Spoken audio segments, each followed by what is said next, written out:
Ustadz Adi Hidayat tanya Tuhan bukan orang Arab lalu orang mana? Langsung diskakmat Eko Kuntadi. Jadi menguji benarnya pernyataan, salah satunya nanti dalam ilmu logika, di mantik itu kita bisa uji lewat pertanyaan.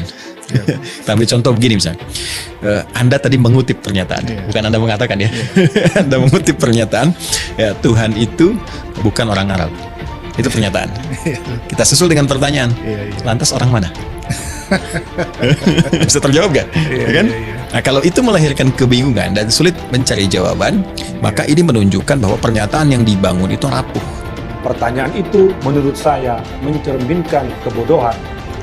Bagi saya, malah di pertanyaan Adi Hidayat itu yang mengisyaratkan dia hendak menyamakan Tuhan dengan orang.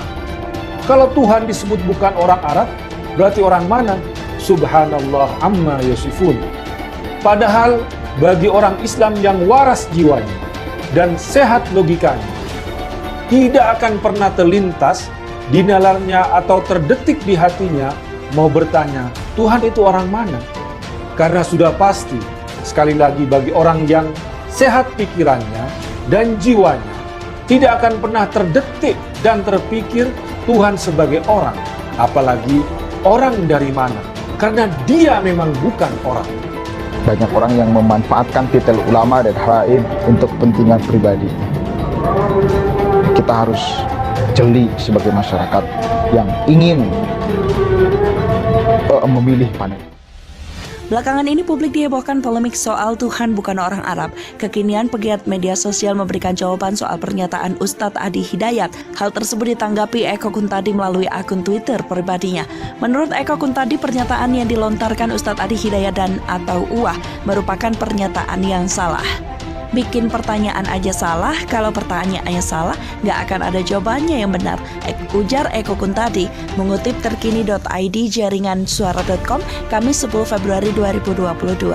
Menurut UAH ada logika berpikir yang salah dari pernyataan tersebut. Karena itu UAH kemudian bertanya, jika Tuhan bukan orang Arab, lantas Tuhan orang mana?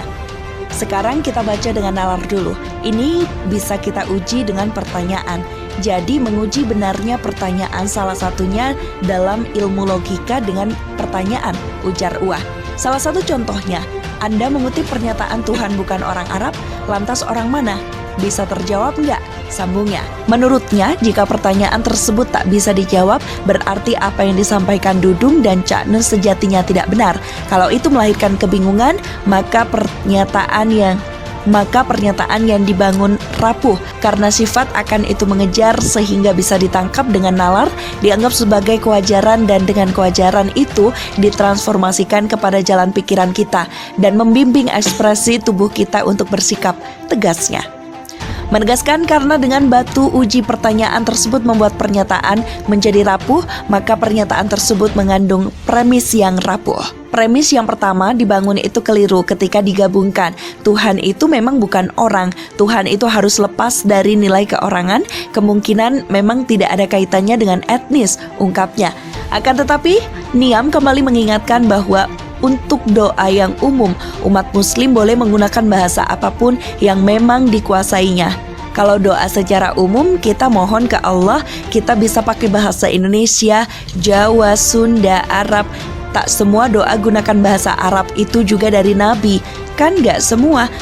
Ada doa dari sahabat, dari para ulama, dari orang awam pakai bahasa Arab juga ada, ujarnya. Melansir Hops.id pada acara podcast Deddy Corbuzier yang tayang di kanal YouTube pada November 2021, Jenderal Dudung mengeluarkan pernyataan yang kontroversial. Kalau saya berdoa setelah sholat, berdoa saya simpel saja. Ya Tuhan, pakai bahasa Indonesia saja karena Tuhan kita bukan orang Arab. Ya Tuhan, ya Allah Subhanahu wa Ta'ala, saya ingin membantu orang, saya ingin menolong orang, kata Dudung.